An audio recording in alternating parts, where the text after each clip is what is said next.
1998년 1월 22일, 미국 미주리 캔자스 시티에 살았던 제니퍼는 오늘도 평소처럼 학교를 갈 준비를 하고 있었습니다. 그런 그녀에게 어머니는 만약 무슨 일이 생기면 계부에게 연락하라고 했습니다. 딸이 학교에서 괴롭힘 당하고 있다는 걸 알고 있던 그녀로서는 그게 해줄 수 있는 최선의 방법이라 판단했습니다.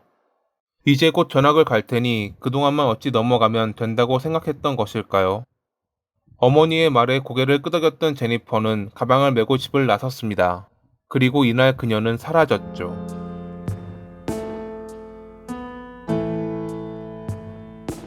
어린 시절 부모님이 불화로 이혼하며 제니퍼는 마음의 상처를 입었습니다. 불륜을 저지른 아버지가 문제였고 어머니는 이혼한 뒤 좋은 남자를 만나 그나마 제니퍼의 마음이 조금 보듬어졌죠. 그녀는 수줍음이 많긴 했지만 운동을 좋아하는 활발한 아이로 자랐습니다. 이복자매를 아껴 함께 놀아주며 용돈을 모아 원하는 장난감을 사주기도 했던 그녀. 좋은 어머니, 친절한 계부, 귀여운 이복동생. 그녀는 행복한 가정에 속해 있었습니다. 하지만 그러면서도 그녀는 친아버지에 대한 그리움이 있었습니다. 그 그리움을 견디지 못한 그녀는 결국 어머니에게 말한 뒤 아버지에게 갔습니다. 당시 아버지 역시 재혼을 한 상태였는데 계모는 불쑥 찾아온 그녀를 친절하게 맞이했습니다. 나이 차이가 나지 않는 이복 동생인 홀리 역시 그녀를 언니라고 부르며 따랐고 둘은 금방 친해졌습니다. 하지만 시간이 흐를수록 아버지와 계모는 자주 싸웠습니다. 그리고 결국 5년 뒤 둘은 헤어졌죠. 제니퍼는 아버지를 따라가거나 어머니에게 가지 않고 한동안 계모와 함께 살았습니다. 지금 다니고 있는 학교에 곧 홀리도 들어오고 친구들도 좋아 떠나기 싫어했거든요. 그러나 얼마 뒤 그녀가 학교를 빼먹고 친구와 놀러 다녔다는 게 알려지자 아버지는 그녀를 어머니에게 보냈습니다. 집을 옮기게 되면서 그녀는 전학을 가야 했는데 그렇게 들어간 고등학교에서 적응을 잘 하지 못했습니다. 그녀를 괴롭히는 무리가 생겼고 이 때문에 점차 수업도 빼먹었죠. 이를 알게 된 어머니는 다른 학교로 전학 절차를 밟고 있었는데 1998년 1월 22일 제니퍼가 실종되는 일이 발생합니다. 이날 어머니는 등교 준비를 하고 있던 그녀에게 혹시 무슨 일이 생기면 계부에게 전화하라고 말했습니다. 방과 후 제니퍼는 계부와 함께 운전면허 시험을 볼 계획이었는데 이는 그녀가 매우 고대하던 일이었습니다. 그런데 어머니가 퇴근 후 집에 돌아와 보니 딸의 모습이 보이지 않았습니다.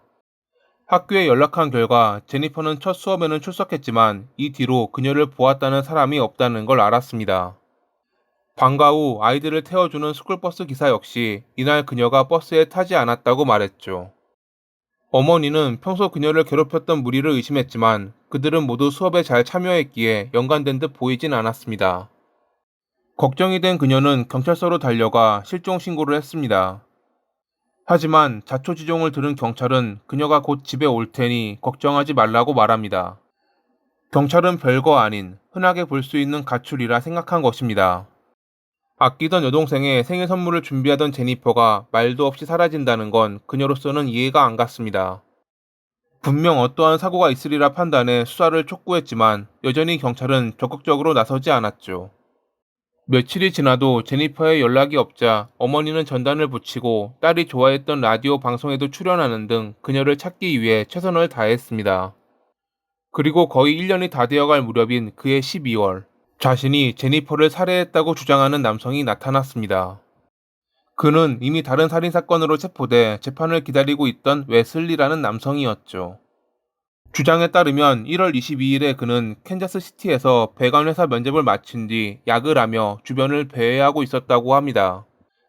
이 무렵 제니퍼는 그녀를 괴롭히는 무리로부터 이따 학교 끝나고 나무라는 위협을 받았고 첫 수업에 출석한 뒤 몰래 빠져나와 길을 걷고 있었습니다.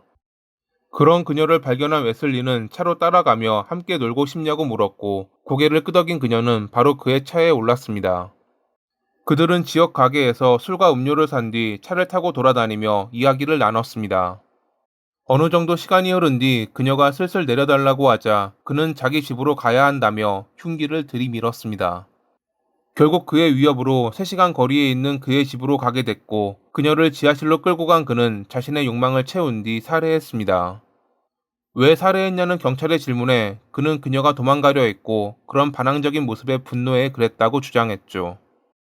그는 그녀를 유기한 어느 연못의 정화조로 경찰을 데려갔지만 거기서 그녀의 흔적은 나오지 않았습니다.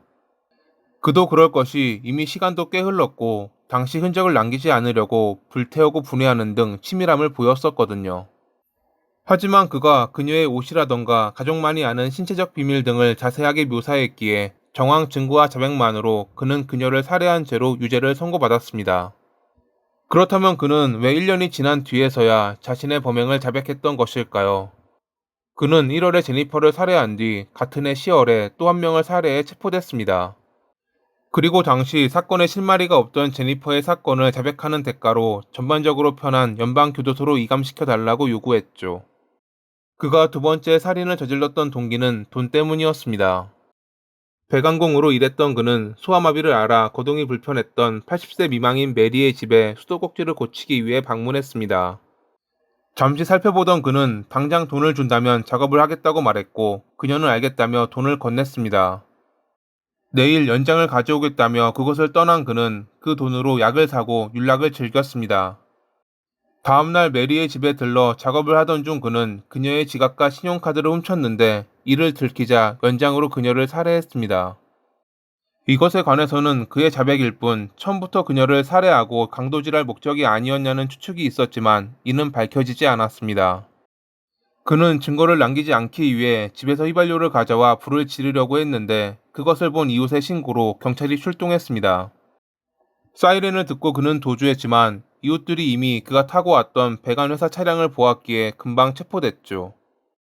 그러고는 좀 더 좋은 교도소로 이감되는 조건으로 제니퍼의 살인까지 자백했던 것입니다. 2000년 4월과 2004년 1월에 열린 재판에서 그는 두 범행에 대해 각각 가석방 없는 종신형과 사형을 선고받았습니다. 사형까지 선고받을 줄 몰랐던 그는 그제야 자백의 일부를 번복했고 과거 불우한 어린 시절, 외상성 뇌손상, 조현병 등으로 변호했지만 재판부는 그의 사형 선고를 유지했습니다.